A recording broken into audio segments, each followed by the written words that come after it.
Ako ang babaeng sinisinta ng Maginoong si Crisostomo Ibarra. Siya rin aking kababata. Siya rin ang aking tinatangi at kami ay tunay na nag-iibigan. Ako, si Maria Clara de los Santos, at ako'y madalas ding tawaging Clarita. Ako ang nag-iisang anak ni na Doña Pia Alba at Kapitan Tiago. Tinaguri ang pinakamagandang bituin at nag-iisang mutya ng San Diego. Ako ay may katangiang mahinhin, maganda, masunurin, mapagmahal, at kilala bilang may kalinisang puri.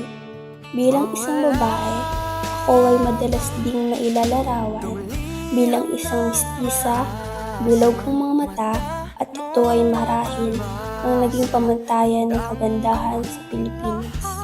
Ipinakilala ko bilang isang anak ni na Kapitan Tiago at Doña Pia Alba.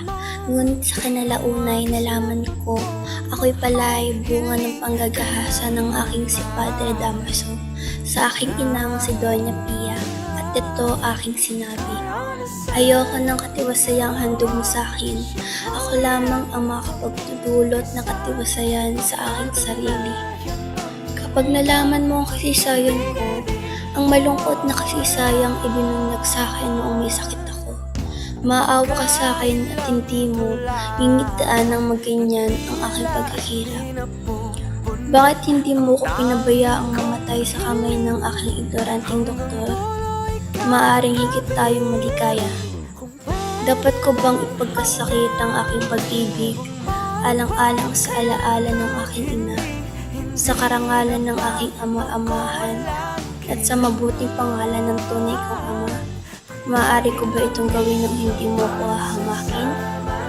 Ano ang hindi gagawin ng isang anak alang-alang sa isang patay na ina at dalawang buhay na ama? Ngayong patay na siya, walang lalaking makatawag sa aking asawa niya. Maaari kong pababain ang aking sarili dahil may nalalabing. Kung mahal ninyo ako, huwag ninyo akong sawiin habang buhay. Patay na siya, ibig kong magmahal. Kay sakit isipin na ika'y di na magiging akin, masayang alaala na lang ang tangi mong bilin, at ito'y mananatiling buhay sa aking piling, magpakailanman hindi ko ito tilisan. Gumawa ng maganda sa bayan ng buong isipan at puso, tumulong sa tao at kanino man, isa ka talagang paralunan.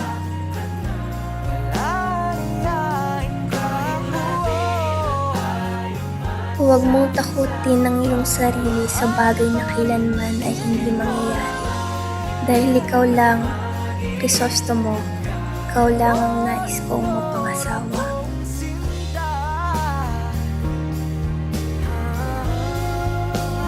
Ang kwento